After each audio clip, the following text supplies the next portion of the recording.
Gracias, Dios, porque nos permites estar una vez más aquí para escuchar tu palabra. Gracias porque tú quieres de cada varón que conoce tu palabra, que cada varón tenga ese corazón eficaz para ti, mi Dios. Ese corazón que tú puedas ver y tú puedas usar conforme a tus propósitos. Pero para ello sabemos que tiene que ser un corazón eficaz, un corazón en el cual tú puedas confiar y un corazón el cual tú puedas usar para tus propósitos. Permítenos, Señor, ver de qué manera podemos nosotros conseguir ese corazón, y permítenos, Señor, llevar a cabo todo lo que tú nos hables en este día, porque la gloria y la honra te la queremos dar a ti siempre por medio de nuestra vida, pero también por medio de un corazón, Señor, que sea útil para tu obra y útil para que tú, Señor, lo uses conforme a tu voluntad. En el nombre de Jesús, amén y amén. Bueno, mis hermanos, bienvenidos sean nuevamente aquí a Casa de Oración Tecámac. También saludamos a nuestros hermanos que están siguiendo esta transmisión, y queremos decirles que Dios les bendiga y que Dios definitivamente tiene un propósito para nosotros, y por ello Él quiere ir moldeando los corazones de los varones, ¿verdad? De los varones que Él quiere usar para la gloria de su nombre. Entonces, 2 Corintios 12:9 dice: me ha dicho, bástate mi gracia, porque mi poder se perfecciona en la debilidad. Por tanto, de buena gana me gloriaré más bien en mis debilidades, para que repose sobre mí el poder de Cristo. En el contexto de este pasaje, mis hermanos, nosotros sabemos que Pablo, quien fue el apóstol de los gentiles, pues él llevaba en la carne un aguijón que a ciencia cierta, mis hermanos, no se puede saber qué tipo de aguijón era, ¿no? Aunque algunos eruditos, algunos estudios de la palabra llegan a decir que ese aguijón podía haber sido una enfermedad que él tenía en los ojos. Para esto, Pablo le había pedido a Dios que le quitara ese aguijón, ¿no? Que le quitara ese aguijón el cual él traía en su cuerpo. Pero ¿cuál fue la divina respuesta a esta petición que 3 veces le hizo el apóstol? Fíjate bien lo que le contestó el Señor: bástate mi gracia. Y aunque Dios no quitó esa aflicción física, pues Dios le prometió, mis hermanos, le prometió al apóstol que su poder se manifestaría en él. Y ese simple hecho de que el poder de Dios se pueda mostrar en gente débil, pues debiera darnos a nosotros como débiles humanos, pues ese valor, ¿no? Ese valor para continuar, ese valor para seguir adelante, pero sobre todo ese valor para seguir confiando en Dios. Y si nosotros reconocemos como débiles que tenemos limitaciones, porque pues como humanos las tenemos, entonces no nos sentiríamos tan orgullosos de nosotros mismos, de lo que hacemos, de lo que pensamos, de lo que logramos, sino por el contrario, mis hermanos, sino todo lo contrario, nos volveríamos más bien cada día a Dios. Cada día lo buscaríamos más y cada día buscaríamos más ese caminar con Él. ¿Para qué? Para que nosotros en un momento dado llegásemos a ser esos varones que Dios quiere usar con ese corazón efectivo. ¿Efectivo para qué? Pues efectivo para que Él pueda usarnos y Él pueda hacer de nosotros esos instrumentos que quiere. Amén. Fíjate bien, por ello debemos de confiar en Dios, mis hermanos. Debemos de confiar en Dios ¿para qué? Pues para hacer eso precisamente, ser varones con un corazón eficaz, porque nuestras debilidades no solo nos ayudan a desarrollar nuestro carácter cristiano, sino que también profundizan nuestra adoración, porque al afirmar nuestras debilidades, a su vez afirmamos la fortaleza que tenemos en Dios. Por eso Pablo decía: cuando soy débil, fuerte soy, ¿no? Por eso debemos de notar que aun cuando Dios no respondía a los repetidos ruegos de Pablo para que apartase el aguijón de él, pues tampoco tenemos una indicación en la palabra de que Dios se molestara por ello, por esas peticiones que el apóstol le hacía de continuo. De hecho, fíjate bien, la respuesta de Jesús indicaba la intención divina de responder, aunque de una forma diferente a como Pablo deseaba que Dios le respondiera. Porque muchas veces nosotros hacemos oraciones y hacemos peticiones a Dios y queremos que nos responda a nuestra manera, ¿no? Queremos que nos responda a lo que nosotros queremos que nos responda. Sin embargo, Dios a veces o muchas veces tiene respuestas que no van acorde a lo que nosotros esperamos. Pero fíjate bien, es importante notar que la respuesta de Jesús pues no fue considerada por Pablo como algo negativo. Ni eso tampoco lo llevó a conformarse con una actitud derrotista, no, sino que en lugar de ello confirmó a Pablo, fíjate bien, confirmó a Pablo que si Satanás le abofeteaba, ya fuese por cuenta propia como su permanente adversario o indirectamente como agente controlado por Dios para fortalecer su voluntad, el apóstol podía gloriarse ¿en qué? En sus debilidades. Porque la gracia y el poder de Jesús bastaban para permitirle continuar en su ministerio. Recordemos que también Pedro también, el Señor le advirtió, ¿no? El Señor le advirtió que el enemigo lo había pedido para zarandearlo.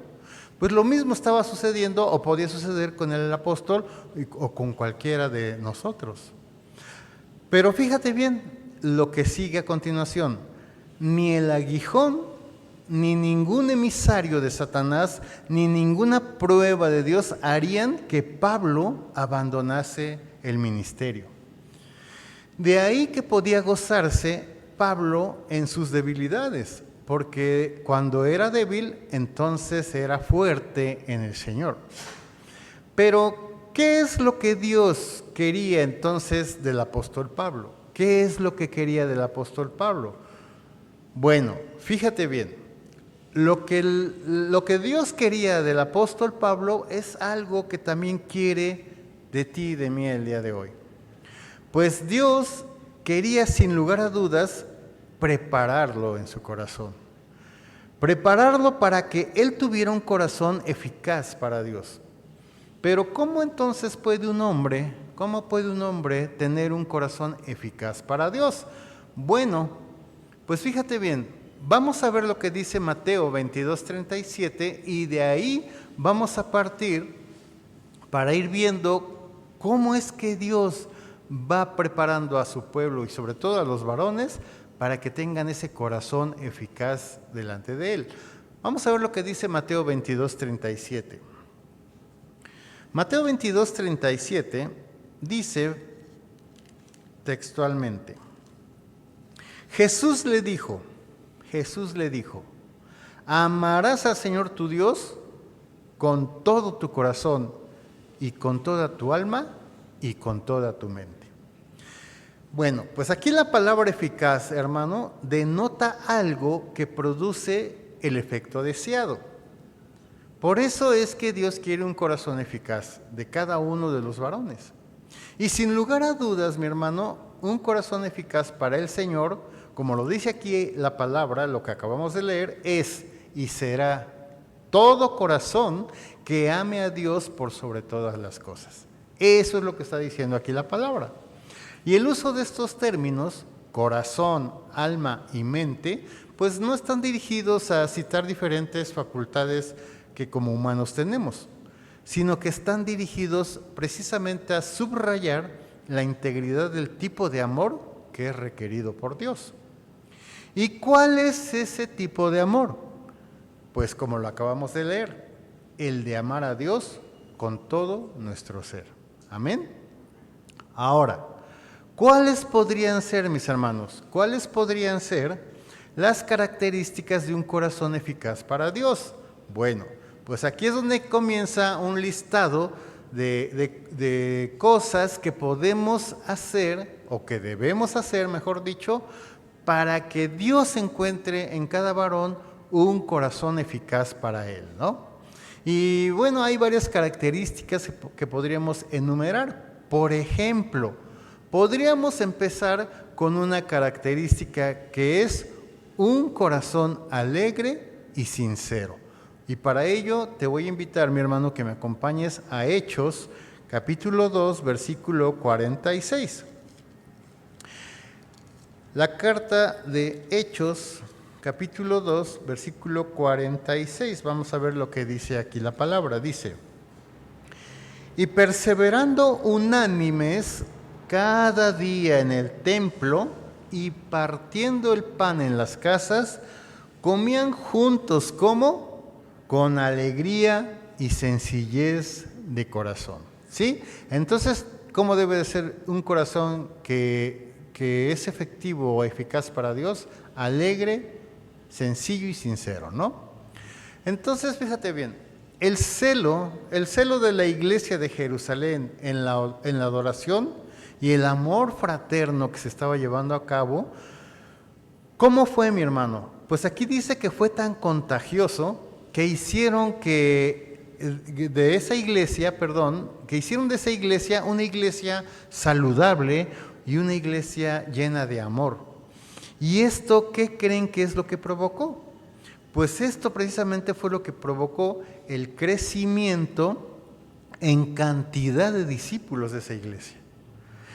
Por eso la iglesia de Jerusalén vivía ¿cómo? Vivía en gozo, mi hermano. ¿Por qué? Porque sus ojos estaban puestos en Jesucristo y en nadie más. Eso es lo que llenaba de gozo, eso es lo que llenaba de amor y eso es lo que llenaba de un corazón sencillo a esa iglesia. De que sus ojos y su fe estaban puestos en Jesucristo y en nadie más. Pero también un corazón eficaz para Dios, fíjate bien, es un corazón contrito. ¿Qué quiere decir contrito? Pues quiere decir un corazón arrepentido. Vamos a ver lo que dice el Salmo 51, 17. Y aquí vamos a ver otra característica de un corazón eficaz para Dios.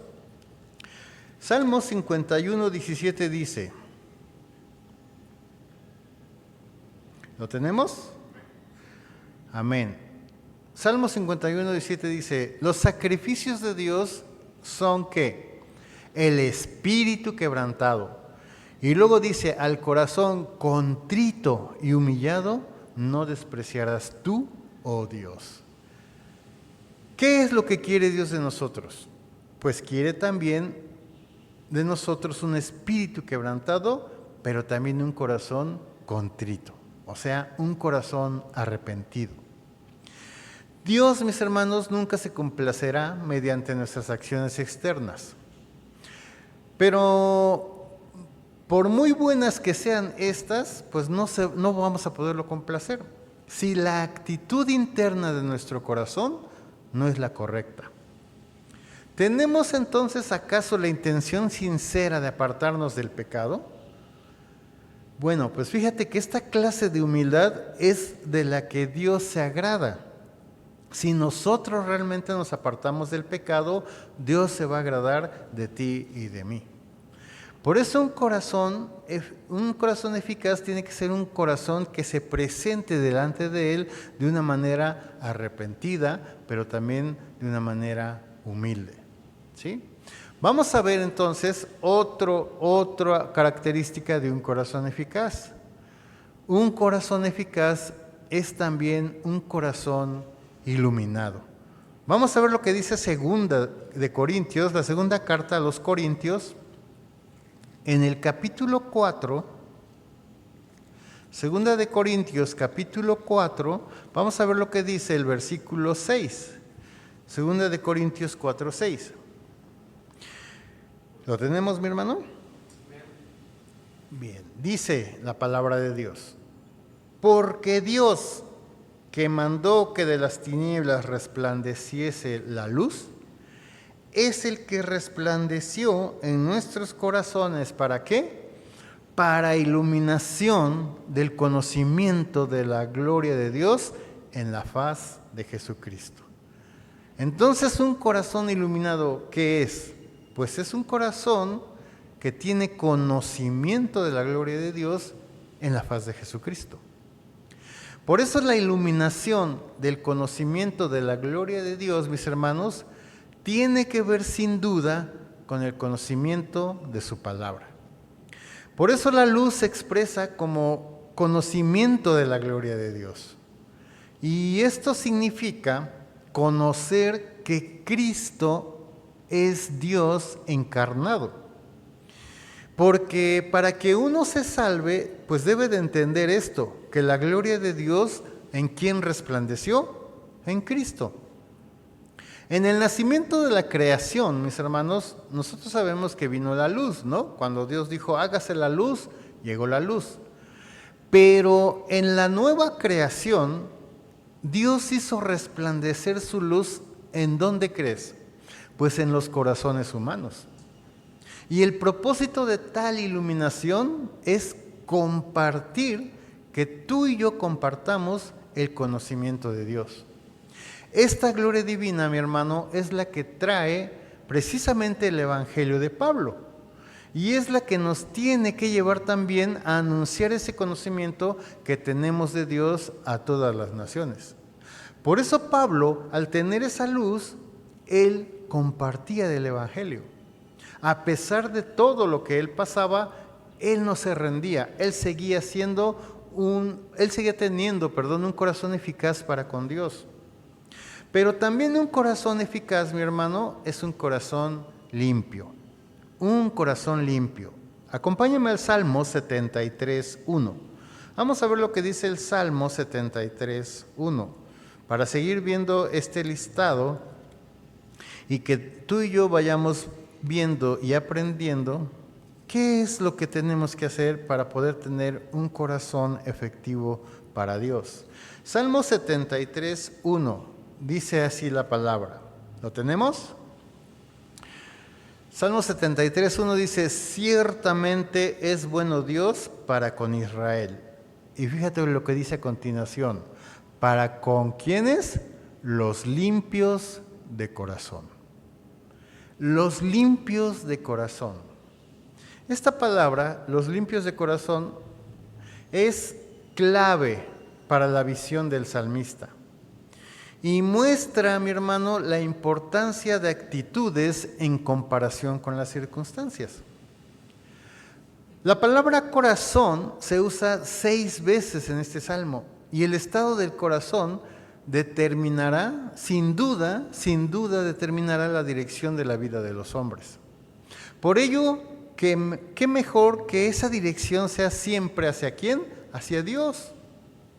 Y que esa dirección vaya siempre enfocada para hacer la voluntad de Dios, quien es el que cuida y transforma nuestra manera de vivir y de pensar, tal y como lo hizo con el apóstol Pablo y con muchos varones hasta el día de hoy. Entonces, mis hermanos, un corazón eficaz también es un corazón limpio. ¿Limpio para quién? Para Dios. Y no importan las circunstancias que nos rodeen, siempre tenemos que guardar nuestro corazón para Él. Siempre, mi hermano. No importa la situación que nosotros estemos pasando, nuestro corazón siempre tiene que estar guardado para Él. Ahora acompáñame al Salmo 101, versículo 2. Vamos a ver lo que dice este Salmo 101, versículo 2.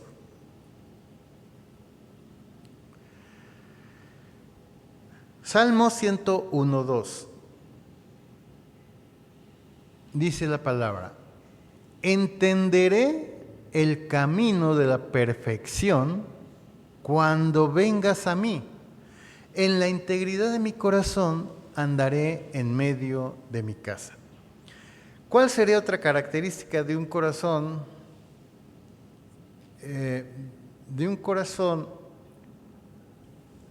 Para Dios, la perfección, mi hermano. Fíjate bien, la perfección es otra de las características, ¿no?, de un corazón eficaz.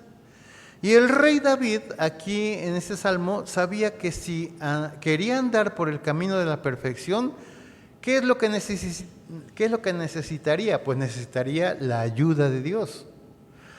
Por eso podemos andar, mi hermano, por este camino de manera intachable si nosotros evitamos lo siguiente. Fíjate bien, ¿qué debemos de evitar para poder andar en este camino? Primero, debemos evitar mirar la maldad. En este mismo salmo podemos verlo en el versículo 3 que dice que debemos de evitar la maldad. Dice, reconoced que Jehová es Dios, Él nos hizo y no nosotros a nosotros mismos. Pueblo suyo somos y ovejas de su prado. Bueno, leí otro salmo. Salmo 102, 3 dice, porque mis días se han consumido como humo y mis huesos cual tizón están quemados. ¿Sí? Entonces debemos de evitar mirar la maldad. Y también como punto 2, ¿qué debemos de evitar? Asociarnos con los malvados. Asociarnos con los malvados. Esa es otra de las cosas que debemos de evitar, porque en el versículo 2 dice que el corazón perverso se apartará de mí. ¿Sí? En el versículo 4, perdón, el corazón perverso se apartará de mí y no conoceré al malvado. Otra de las cosas que debemos apartarnos, mis hermanos, es de la difamación. También debemos apartarnos de la vanidad, como dicen los versículos del versículo 5 de este salmo, de la difamación y de la vanidad. Ahora, si bien debemos evitar todo lo enumerado anteriormente, también debemos permitir que la palabra de Dios nos enseñe a vivir en rectitud. ¿Sí? En rectitud. Y fíjate bien, mi hermano, la palabra perfecto significa que tiene el mayor grado posible de las cualidades requeridas de plena eficacia. Esa es la palabra perfecto. ¿Y qué es lo que busca Dios también en un corazón eficaz? La perfección. Entonces, perfecto significa que tiene el mayor grado posible de las cualidades requeridas de plena eficacia. Y ahora sabemos que en el único en quien vamos a hallar la verdadera perfección, nosotros sabemos que solamente es en Dios, ¿no?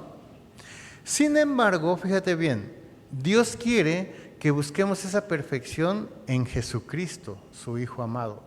Porque ciertamente nosotros solamente alcanzaremos el mayor grado posible de las cualidades requeridas, pero en su Hijo amado sí podemos alcanzar esa plena perfección.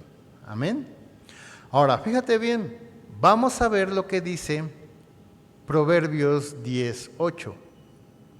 Vamos al libro de los Proverbios, en el capítulo 10, versículo 8, y vamos a ver aquí lo que dice la palabra. Proverbios 10:8 dice, el sabio de corazón recibirá los mandamientos. ¿Quién recibirá los mandamientos? El sabio de corazón. Mas el necio de labios caerá. Entonces, otra cualidad de un corazón eficaz para Dios es ser sabio. Y el sabio muestra que lo es precisamente por ser hábil y prudente de corazón. E incluye también la voluntad e incluye la inteligencia, desde donde toma sus decisiones. Además, fíjate bien, escucha y sigue solamente las enseñanzas que traen sabiduría. Ser sabio de corazón, mi hermano, no significa poner las emociones en orden, sino que significa ordenar la manera de pensar y ordenar también la voluntad de hacer las cosas, pero también significa ordenar la facultad para tomar decisiones. Pero todo esto, mis hermanos, son puntos que nosotros debemos de considerar, porque si nosotros queremos que Dios en nosotros o en cada uno de nosotros encuentre un varón con un corazón eficaz para Él, pues tenemos que ir viendo ¿De qué manera podemos ir encaminando nuestro corazón a hacer todas estas cosas? Ahora fíjate bien, a continuación vamos a ver algo muy interesante para tener un corazón eficaz. Y un corazón eficaz también, fíjate bien, todos estos puntos, un corazón eficaz también cree en Dios, ama a Dios, santifica a Dios, sirve a Dios, confía en Dios y hace la voluntad de Dios. Cada uno de estos puntos vamos a verlos poco a poco a continuación, mi hermano. Acompáñame a la carta a los Romanos, en el capítulo 10, Romanos 10, versículo 10. Y vamos a ver qué es lo que nos está diciendo aquí la palabra de Dios. En Romanos capítulo 10, versículo 10. Dice, porque con el corazón ¿qué? Se cree para justicia, pero con la boca se confiesa para salvación. Entonces, un varón con un corazón eficaz, como primer punto, cree en Dios. El principio de la fe, mis hermanos, se establece ¿desde cuándo? Desde el comienzo mismo de nuestra vida en Cristo. Desde ahí se establece el principio de nuestra fe. Aunque antes teníamos una fe, pues era una fe común, ¿no? Una fe que tienen todos los hombres. Una fe que los llevan a tener pues la certeza de que si tú enciendes un cerillo, pues vas a poder encender la estufa. Ese tipo de fe, ¿no? Que es la fe común, la fe normal. Una fe que si tú compras un boleto de avión y te subes a un avión, pues sabes que vas a andar en las nubes al rato, ¿no? Pero la fe que comienza en nosotros y la que se establece desde el comienzo mismo de nuestra vida en Cristo, es una fe que nos lleva a la salvación. Exactamente igual a como la salvación, la cual es la obra justa de Dios a nuestro favor, se confirma por el creer del corazón y la pública confesión de nuestra fe, así también su continua manifestación en nuestras vidas. ¿Qué queremos decir con esto? Que nuestra fe, desde el momento en que nosotros creemos en Jesucristo, esa fe tiene que durar por el resto de nuestras vidas. Y esto quiere decir que con nuestras palabras estamos aceptando la salvación que por su parte Dios nos ha proporcionado mediante ¿qué, hermano? Pues mediante la obra y el poder de Cristo. Y esto es un principio en la vida. Con este espíritu de fe salvadora crecemos en una fe activa, creyendo en el gran poder de Dios. ¿Para qué? Para suplir nuestras necesidades y para proclamar con nuestros labios lo que nuestro corazón recibe y cree de las muchas promesas que nosotros vamos recibiendo a través de la palabra de Dios. Por eso esa palabra cree significa confianza y significa apoyarse en o tener fe en. Ahora, todo esto, mi hermano, aplicado al concepto de salvación, este término ocurre por lo general en el tiempo presente, el que cree. Porque si nosotros recordamos lo que dice Juan 3:16, ¿cómo dice este pasaje? De modo que si alguno está en Cristo, no, nueva criatura es, ¿no? No, dice, porque de tal manera amó Dios al mundo que ha dado su Hijo unigénito, para que todo aquel que cree, ¿no? No está diciendo para todo aquel que creyó, ni tampoco está diciendo para todo aquel que crea en tiempo futuro, sino lo está diciendo en tiempo presente. Por eso, aplicado al concepto de salvación, este término ocurre por lo general en el tiempo presente, ¿sí? Lo cual recalca que la fe no es solo un acontecimiento histórico que sucede una vez, sino que es una condición perseverante y continua. Esa fe que nos tiene que acompañar por el resto de nuestros días. Por eso la verdadera fe, mi hermano, la verdadera fe que salva es sobrenatural. ¿Por qué? Porque es un don gratuito de Dios. Es un don gratuito de Dios que Él mismo deposita y produce en el corazón, y es el único medio por el cual una persona puede apropiarse de una justicia verdadera. Amén. Entonces, un corazón eficaz para Dios, bien, un varón que tiene un corazón eficaz para Dios tiene que tener fe, creer en Dios. Amén. Acompáñame a Mateo 22:37. Mateo 22:37. Vamos a ver lo que dice aquí la palabra de Mateo 22:37. Dice: Jesús le dijo: amarás al Señor tu Dios con todo tu corazón y con toda tu alma y con toda tu mente. Entonces, un varón que tiene un corazón eficaz para Dios, como punto 2, ama a Dios. Ama a Dios. Los fariseos, mis hermanos, que habían logrado clasificar unas 600 leyes, con frecuencia trataban de distinguir entre lo más importante y lo menos importante. De modo que uno de ellos, experto en leyes, fíjate bien, le pidió a Jesús que identificara la ley más importante. Y Jesús, para citarle esta ley, que era la más importante, citó Deuteronomio 6:5 y Levítico 19:18. Pues al cumplir estos dos mandamientos, una persona cumplía los restantes mandamientos, ya que resumen los 10 mandamientos y las otras leyes morales del Antiguo Testamento. Por eso el Señor le dijo: amarás al Señor tu Dios con todo tu corazón, con toda tu alma y con toda tu mente. Y esta palabra amarás viene del griego agapao, que significa amar mucho. Jesús entonces dice que si amamos a Dios y a nuestro prójimo, por naturaleza estamos ya guardando sus mandamientos. Esto es algo muy hermoso, ¿no? Y esto es mirar la ley de Dios de una manera positiva.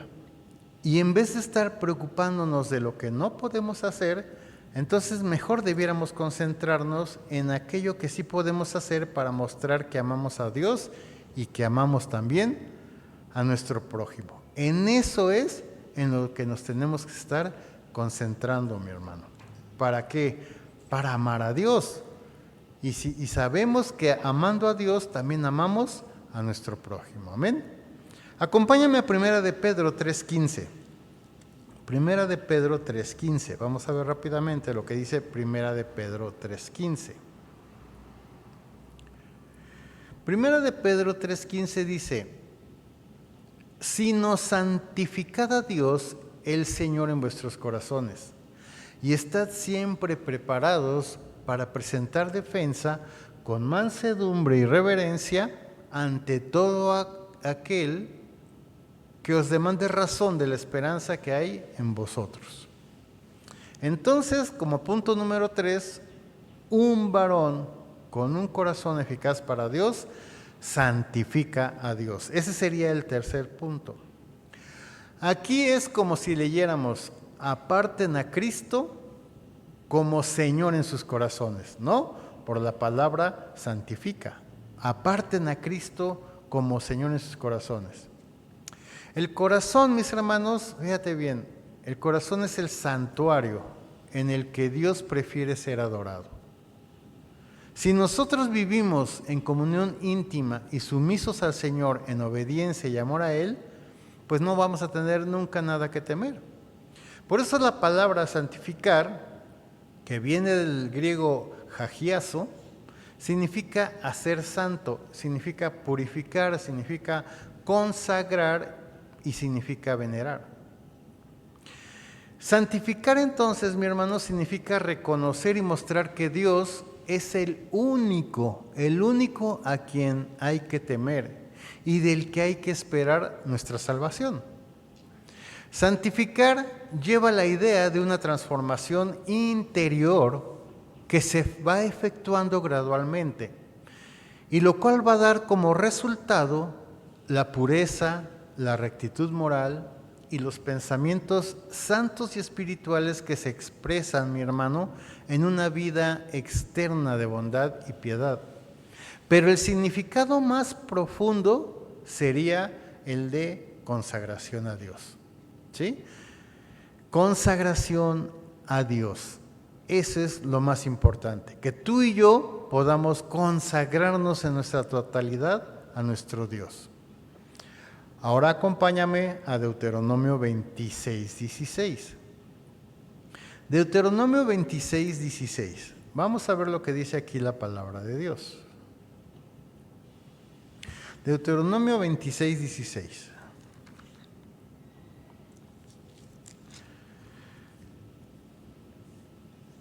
¿Lo tenemos, mi hermano? Deuteronomio 26, 16 dice: Jehová tu Dios te manda hoy que cumplas estos estatutos y decretos. Cuida, pues, de ponerlos por obra con todo tu corazón y con toda tu alma.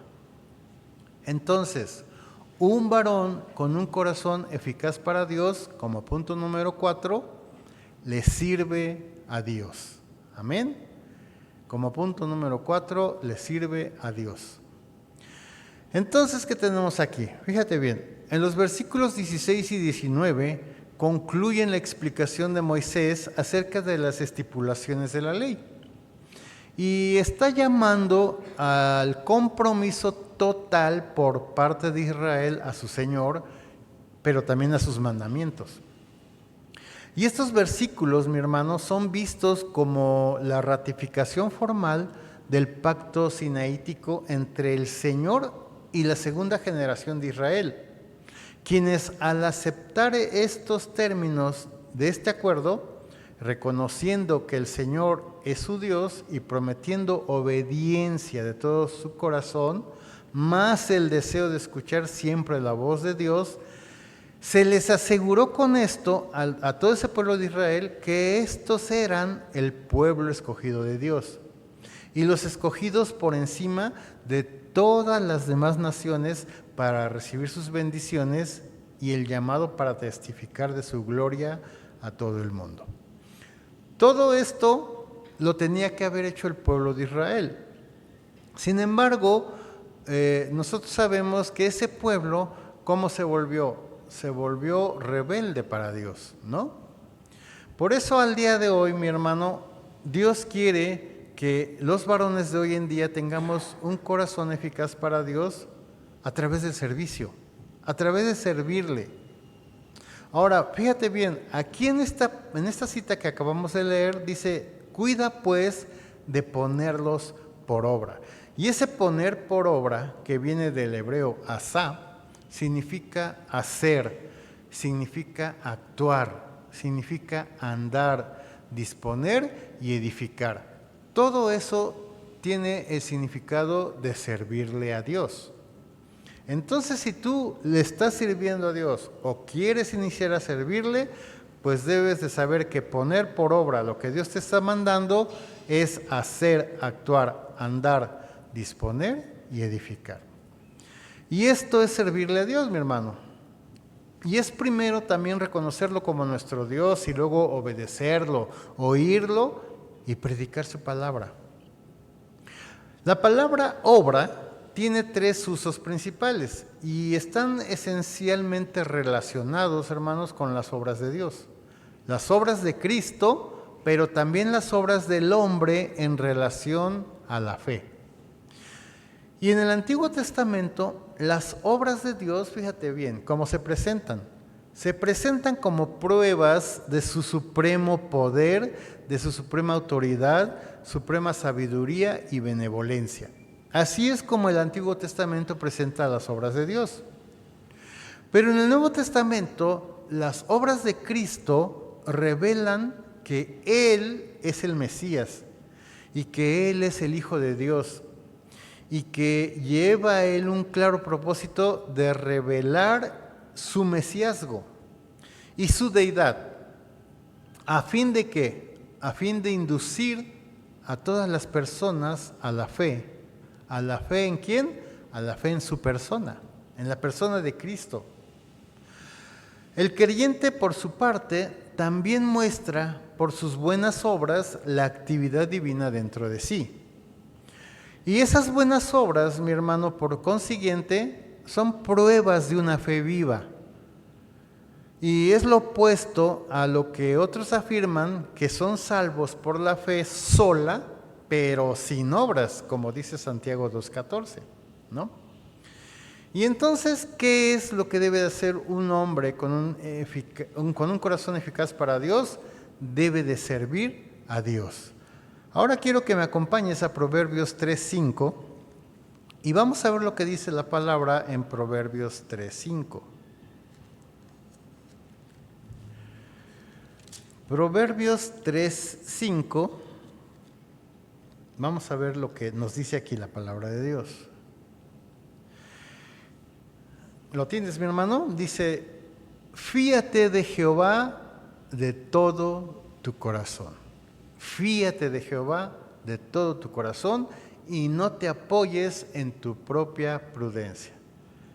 Entonces, el quinto punto, ¿cuál sería? Confía en Dios. Confía en Dios. Aquí la palabra fiarse da la idea de poner todo el peso sobre algo o sobre alguien, descansando y confiando así en una persona o cosa sobre la cual uno pone su confianza. Aunque a veces pasa, mi hermano, que cuando tenemos alguna decisión importante que tomar, a veces nos sentimos que no podemos confiar en nadie, ¿no? Incluso hay quienes ni siquiera confían en Dios. Pero esta palabra fíate, que viene del hebreo bataj, significa refugiarse de manera apresurada, significa confianza, pero también significa esperanza. Y Dios, mi hermano, sabe exactamente lo que es mejor para nosotros. Incluso juzga mejor que nosotros para saber lo que queremos. Por eso debemos confiar en Dios completamente en todas y cada una de las decisiones que tomemos. Esto no significa que debamos dejar de pensar con cuidado, ni tampoco significa menospreciar la capacidad de razonamiento que Dios nos ha dado a cada uno de nosotros. No, sino que esto significa que no nos creamos muy sabios ante nuestros propios ojos, porque en realidad pues, no lo somos. Amén. Entonces el quinto punto es confía en Dios. Y Efesios 6:6, mi hermano, vamos a ver lo que dice Efesios 6:6. Para ir viendo todas estas características de un varón, de un corazón eficaz para Dios. Efesios 6:6. Dice la palabra, no sirviendo al ojo como los que quieren agradar a los hombres, sino como siervos de Cristo de corazón, haciendo ¿qué? La voluntad de Dios. Entonces, un varón con un corazón eficaz hace la voluntad de Dios. Y este es el punto número 6. Todo siervo, mi hermano, debe obrar como cualquier otro siervo cristiano. ¿Cómo debe de obrar? Pues con entusiasmo en el corazón. Pero no nada más en el corazón, sino también en la mente y en la voluntad, como quien está sirviendo al Señor y no a los hombres. Es a lo que se refiere este pasaje que acabamos de leer.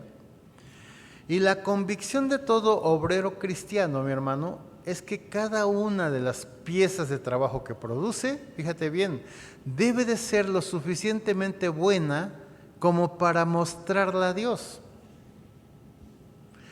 Ya que de esa manera estaremos mostrándole que todo lo que hacemos lo estamos haciendo bajo su voluntad. Y esa palabra voluntad, mi hermano, significa determinación, significa elección, significa propósito. Por eso las instrucciones de Pablo en este pasaje que acabamos de leer nos están estimulando nos estimulan responsabilidad e integridad en el servicio. Y los servidores cristianos debiéramos cumplir con nuestras tareas como si el Señor fuera el supervisor. Y los servidores cristianos debieran tratar a los demás con amabilidad y respeto, pues esta es la voluntad de Dios. Ahora, recordemos que la única persona a la que debemos siempre agradar es a Dios. Y si nosotros estamos sirviendo o vamos a comenzar a servir, eso es lo que debemos buscar siempre, agradar a Dios. Pero volvamos al pasaje de inicio, mi hermano. Volvamos al pasaje de inicio. Y vamos a ver lo que dice 2 de Corintios 12:9. 2 de Corintios 12:9, lo cual es la cita que leímos al principio, dice: y me ha dicho, bástate mi gracia, porque mi poder se perfecciona en la debilidad. Por tanto, de buena gana me gloriaré más bien en mis debilidades, para que repose sobre mí el poder de Cristo. Pues como ya lo dijimos al principio, el apóstol Pablo tenía un aguijón en la carne y no se sabe a ciencia cierta cuál era ese aguijón. Pero él le había pedido a Dios que lo quitara de él, a lo cual la respuesta divina pues le dijo todo lo que ya vimos, ¿no? Bástate de mi gracia, porque mi poder se perfecciona en la debilidad. Y aunque, fíjate, Dios no le quitó la aflicción física, pues sí le prometió que demostraría su poder en él. Y eso es lo que quiere Dios hoy en día, mostrar su poder en ti y en mí. Pero, ¿para qué querría Dios mostrar su poder en Pablo?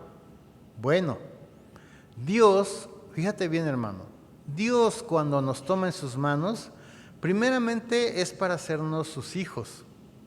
Y luego nos va moldeando para llegar a tener un día la imagen de su Hijo Jesucristo. Y la manera en que Dios lo hace, hermano, podría no ser comprendido por nosotros. Pero aquí lo importante es el resultado de todo lo que Dios nos hace pasar. ¿Por qué? Porque todo lleva un fin. Y ese fin no llega hasta que no pasamos por un proceso, pero el término de ese proceso, hermano, es que podemos darnos cuenta cuál era finalmente el propósito de Dios para nuestra vida y para nuestro corazón. Por eso el hecho de que el poder de Dios se muestra en gente débil, pues debiera darnos a nosotros como hijos de Dios cada día más valor. Y si reconocemos nosotros nuestras limitaciones, como lo dijimos al principio, pues no nos vamos a sentir orgullosos de nosotros mismos. Al contrario, nos vamos a volver cada vez más a Dios, buscando el camino para tener un corazón eficaz para Dios. Amén. Ahora vamos a entender esto, vamos a aterrizarlo, vamos a ver lo que dice Hechos 9, del 10 al 16. En Hechos 9, del 10 al 16, mi hermano, vamos a ver cuál es el propósito de todo esto que Dios pide de nuestro corazón. Fíjate bien, Hechos 9, del 10 al 16 dice: entonces había en Damasco un discípulo llamado Ananías, a quien el Señor dijo en visión: Ananías, y él respondió: heme aquí, Señor. Y el Señor le dijo: levántate y ve a la calle que se llama Derecha, y busca en casa de Judas a uno llamado Saulo de Tarso, porque he aquí él ora, y ha visto en visión a un varón llamado Ananías, que entra y le pone las manos encima para que recobre la vista. Entonces Ananías respondió: Señor, he oído de muchos acerca de este hombre, cuántos males ha hecho a tus santos en Jerusalén, y aún aquí tiene autoridad de los principales sacerdotes para prender a todos los que invocan tu nombre. El Señor dijo: ve. ¿Por qué? Porque instrumento escogido me es este, para llevar mi nombre en presencia de los gentiles y de reyes y de los hijos de Israel, porque yo le mostraré cuánto le es necesario padecer por mi nombre. Mi hermano, cuando Dios te escoge, es porque quiere hacer de ti un instrumento en sus manos. Y Él quiere preparar tu corazón para que éste sea un corazón eficaz para sus propósitos. Eso es precisamente lo que hizo Dios con Pablo. Y todo lo que vimos a lo largo de este estudio es lo que tiene que tener ese corazón que agrade a Dios para poder ser así efectivos para Él. Pablo fue escogido para eminentes servicios. Fue escogido para llevar el nombre del Señor como un abanderado en presencia de ¿quién? De los gentiles, en presencia de reyes, pero también de los hijos de Israel, para eminentes sufrimientos también. Por eso le dijo, yo le mostraré cuánto es menester que padezca por mi nombre. Ahora, fíjate bien, hermano, los que llevan el nombre de Jesús han de esperar también llevar la cruz por causa de su nombre. Y los que más hacen por Cristo son llamados con frecuencia a sufrir más por Él. Pero solamente los que tienen un corazón eficaz van a ser capaces de soportar esto por causa del nombre de nuestro Señor y de nuestro Salvador Jesucristo. Concluyo con esto, mi hermano. El propósito de Dios para con Pablo fue exactamente el mismo que tiene para ti y para mí. Pues Dios quiere que tú y yo tengamos ese tipo de corazón. ¿Para qué? Para que podamos ser un instrumento en sus manos y Él nos pueda usar.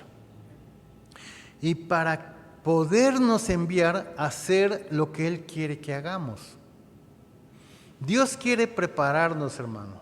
Dios quiere prepararte a ti, Dios quiere prepararme a mí, tal y como lo hizo con cada uno de esos hombres que le han servido a lo largo de la historia. Y quiere hacer de cada uno de sus hijos que siervos eficaces para su obra, para esa obra que Él mismo nos ha encomendado a ti y a mí.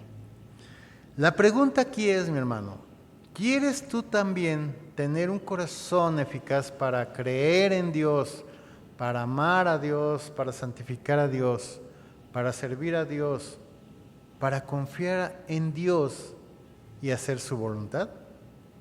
¿Quieres tú ser ese varón que tenga finalmente un corazón eficaz que Dios pueda usar para la gloria de su nombre? Vamos a orar, mi hermano. Yo te invito a que cierres tus ojos y vamos a hacer una oración en esta noche y vamos a darle gracias a Dios. Padre, en esta noche queremos darte gracias. Gracias por esta palabra que tú nos has permitido.